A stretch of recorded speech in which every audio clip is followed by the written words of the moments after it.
Yo, it's Backhand Class back with another video. This time we're talking about Chance the Rapper. Chance the Rapper was one of my favorite artists back when he dropped Acid Rap, back when he dropped 10 Day, back when he dropped Coloring Book. I was not a fan of The Big Day. It wasn't because of the hype, it was actually because of the music. I went and I listened to it. I even bumped a few songs off of that project for like a couple months. I went back to that project, like the songs I used to listen to recently, and I was like, man, I don't even know how I was listening to these songs. They're pretty trash. I kind of grew a little bit since Acid Rap. I can still listen to Acid Rap a little bit, but I grew, and so did Chance. He grew out of that phase. He's making different music now. He's been dropping a lot of singles. To me personally, I don't really think the numbers actually show what the current state of his career is. I'm not sure if people are really checking for him, but he does have millions on his videos. Don't know if those millions actually matter. His Instagram, he still has like 19 million followers, but the engagement's not there. If you go to SoundCloud, the engagement's not there. So I think that the reason why he's been talking about this one project, he says it's not an album anymore. At first he said it was an album. Now he's saying it's a mixtape. But he first was calling it an album. But actually, the first time I heard him use this phrase that he's saying starline was when he called it starline, the Black Starline Gallery, or the Black Starline something. It was a festival that he had in Africa. It was a free festival at that. Like, I'm pretty sure it was free. And a lot of people went, and he did his thing. I appreciate, or I respect what he did out there and what he always does. He's always been giving back to his community. I respect Chance more as a person than I do as a rapper. Um, I've always have. He's always been a great person.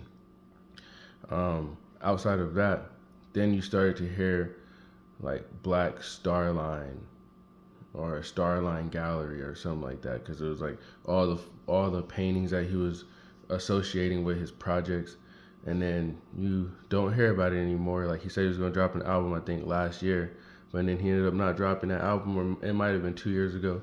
Don't know how long he's been pushing this out, but I know it's been for a very long time, and that like he just went a different route. He was supposed to drop an album, and then he ended up picking up on the Acid Rap 10-year anniversary.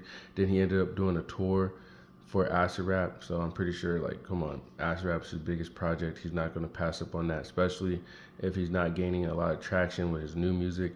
You don't really see it getting on the charts, but I know he has a song called Stars Out where he's saying, you too worried about the charts. So, I mean, like, I'm pretty sure he's not focused on making Billboard hits right now. I think he's really focused on just getting his fan base back and like revitalizing whatever he had before, which I think he can potentially do. He's making good music. The song with Joey Perp, I think it was a good song. I think it's called Bad Boys 2.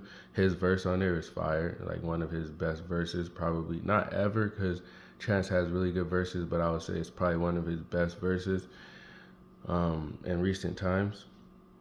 I think the song before that was Stars Out. I thought it was really good. It was short, but I mean, it wasn't a banger. Like, it wasn't a smash hit.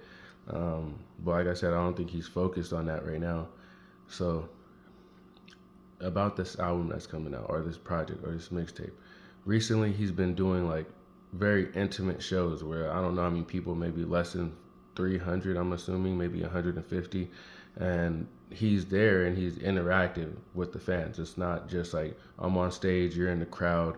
He's actually in the room with you, and he's listening to you. Could probably touch him if you want to. I'm not sure, because at the end they take these group photos and they're all around each other, so it's like you could touch him, or you can even stand next to him, probably even talk to him. So it's a very intimate. That's what I'm thinking. He's trying to revitalize his fan base, bring it back to whatever he had in the past. But I mean, people grow up. Like I said, I grew up. You're not gonna be listening to acid rap when you're in your 30s. I was 18 when I was listening to acid rap. I'm 28 now, so I mean, I still bump some songs here and there, but it's not like how I was when I was 18. If I'm gonna bump anything, it's gonna be Coloring Book, because it's more mature, and it's just like, I have a daughter, like I have a wife, like, so. And he's talking about having a daughter and having a wife is something that I can relate to. I can't relate to high school stuff anymore. So as he grows, I'm growing with his music, but I don't know if everybody that was his fans back in whatever year is growing with his music or growing with him as he grows. But he's a very talented artist. I think he's dampered because he's not signed, so he doesn't get those major features. He doesn't get those major placements, even though he did perform at the BET Awards and he does perform on Jimmy Fallon and stuff like that. I think that even though you're doing that stuff, you still need that Drake feature, or you still need to be seen with The Weeknd or some shit like that. You know what I mean? I think you still need to be a mainstream act. You still have to do mainstream stuff. You could probably break into that mainstream like how he did for a few years. Like think about Russ. Russ has Russ will go and sell out a show. He's not signed. He'll go sell out a show packed 15, 18, 20,000 people in a country that's not even where he's from. But but you don't see his music on the Billboard charts no more. But he has hella hits in the past, and I don't think that his fan engagement went down. I think that he's just not in the spotlight anymore. But that's not the same situation with Chance, because if it was, you will see him dropping projects like Childish Gambino just dropped a project. He doesn't care about the numbers because his fans are still there. They're still engaged with him. And I think Chance lost the engagement with his fans. That's why he pushed back the project. And he's probably going to drop it this year because, I mean, you have to. You're a rapper. Like, you are on TV now and you do have some type of, like, but nobody really cares about you being on TV. They care about your music. Like, yes, you could be on TV, but being on TV is more like I'm taking advantage of my celebrity rather than creating a reason why people believe that you're the celebrity in the first place. So yes, I don't think this project is going to do amazing numbers. Do I think it's going to carry him on to his next project? Most likely will if he drops quality music. But I believe wholeheartedly that he skipped out on dropping his project last year because he didn't get enough engagement and he found something that he can monetize at the time, and that was Acid Rap's 10-year anniversary. He was able to sell new merch. He was able to go on tour, and touring is where you're gonna gain most of your money anyway as an artist.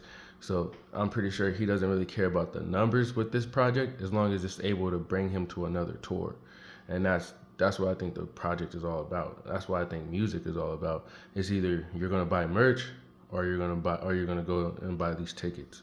Because music, yeah, it sells, but who's buying albums nowadays? You gotta listen to the song a million times for it to actually make the artist money.